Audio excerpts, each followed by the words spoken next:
各位網友好啊！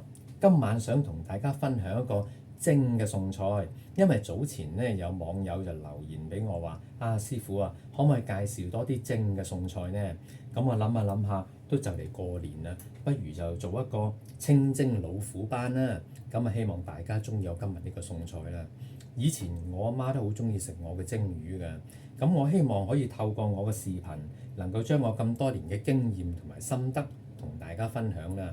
如果大家中意我今日呢一個嘅餸菜嘅話呢，記得俾個 like 我，同埋免費訂閱我休閒小生嘅頻道。多謝大家嘅支持。嗱，今日呢，我呢條魚我係下晝先至買嘅，咁啊好新鮮嘅游水嘅。咁而家就等我先嚟處理咗佢先啦。嗱，呢啲魚呢，話就話買嘅時候佢就幫你劏好晒打晒鱗啦，但係其實就未乾淨嘅。例如咩地方呢？呢啲咁嘅邊位呢啲地方可能都仲有啲殘留嘅幼鱗喺度嘅。咁我哋翻嚟都要執一執佢，就攞把刀刮一刮佢啲邊位啊。特別個肚呢，近住嗰啲邊嗰啲位置呢，好多時嗰啲幼鱗未曾打得乾淨，咁我哋要徹底用個刀慢慢刮佢。咁大家可能覺得哇，啲鱗咪彈到周圍都係，其實咧佢大部分嘅鱗已經係刮晒㗎啦。我哋輕輕咧揾隻手刮嗰啲呢啲石斑嘅嘢，嗰啲鱗好幼嘅，佢唔會飛到周圍都係嘅，所以大家放心。個頭啦，近住個額頭嗰度嗰啲位置咧，又要刮下佢啦，同埋個面珠墩嗰啲位置咧，又要刮下佢啦。因為你啲石斑咧食嘅時候咧，好多時都會連埋個頭都會食埋噶嘛。咁如果你刮清楚晒所有嘅鱗，咁啊成條都食得咯。個頭你冇見呢條魚，就算細條啊，嗰啲頭都好滑嘅。好啦，而家就打晒啲鱗啦，跟住我哋要沖洗下佢。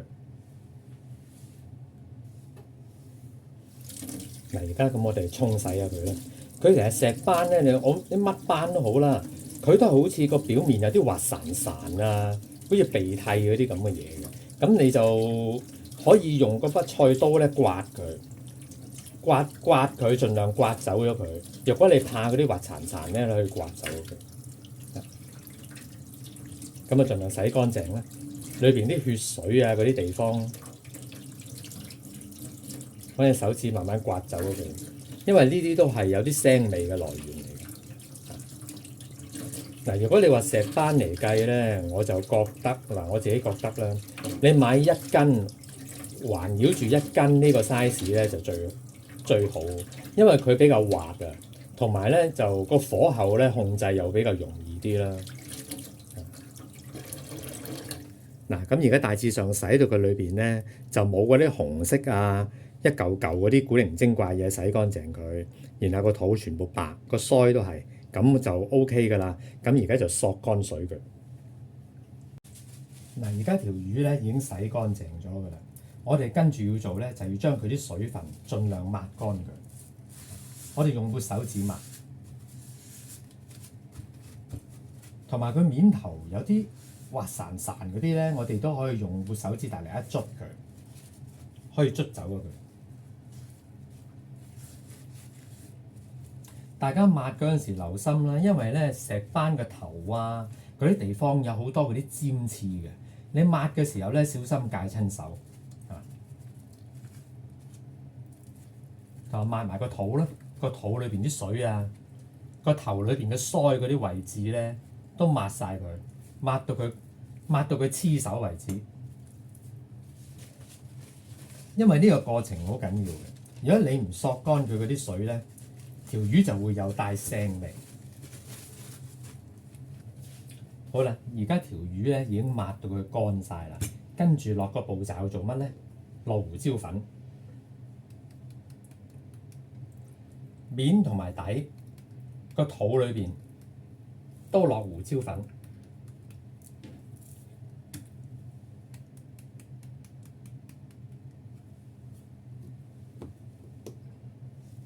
搽勻佢，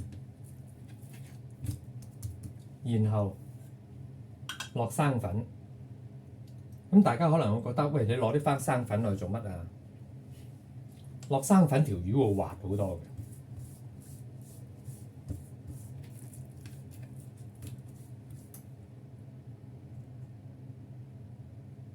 嘅。嗱，底面都搽啲生粉上去，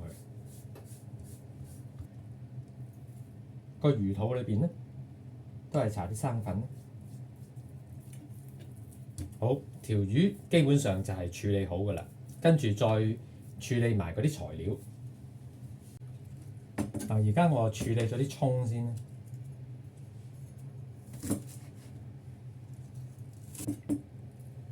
將佢切長條啊，長條絲。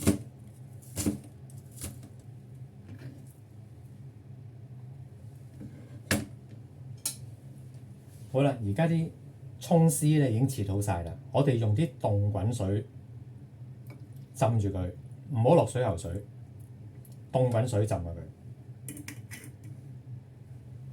而家我就調校嗰個蒸魚個汁。嗱，講講蒸魚個汁，其實呢個蒸魚汁咧，你可以簡單，亦都可以複雜。大家最簡單咧就係買蒸魚豉油做啦，或者係自己煮一個。不過我嘅做法咧，或者我介紹我自己嗰個處理方法係點樣啦。落生抽、老抽少少，蠔油、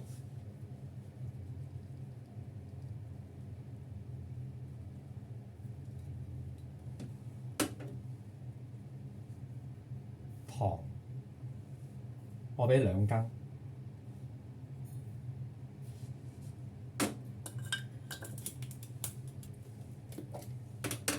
雞粉咁多啦。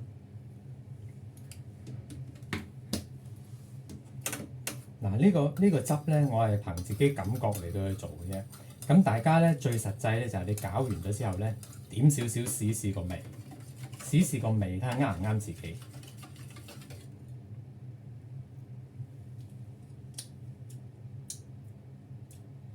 嗱，呢個味我就啱啦。嗱，呢個汁唔係就咁倒落去做蒸魚豉油㗎。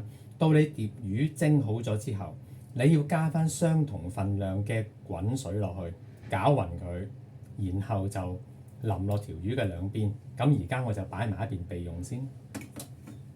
我而家就準備會係蒸魚啦。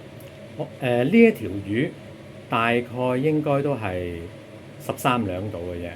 咁我嘅做法就會係大火蒸佢6分鐘，然後熄火焗佢2分鐘。好啦，而家水大滾啦。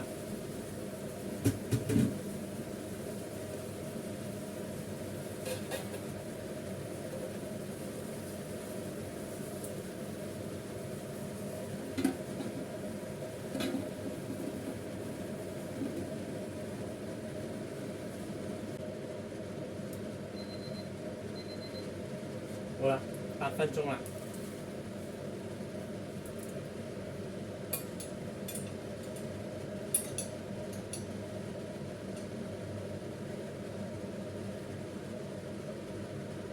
好，而家燒熱油。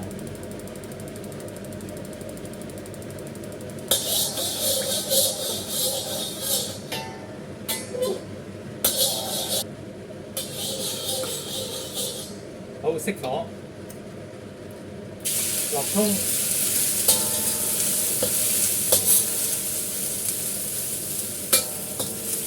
好，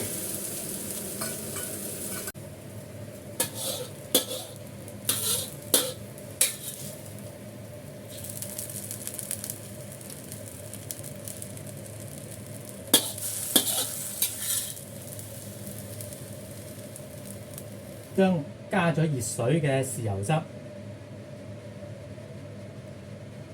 加條魚兩邊，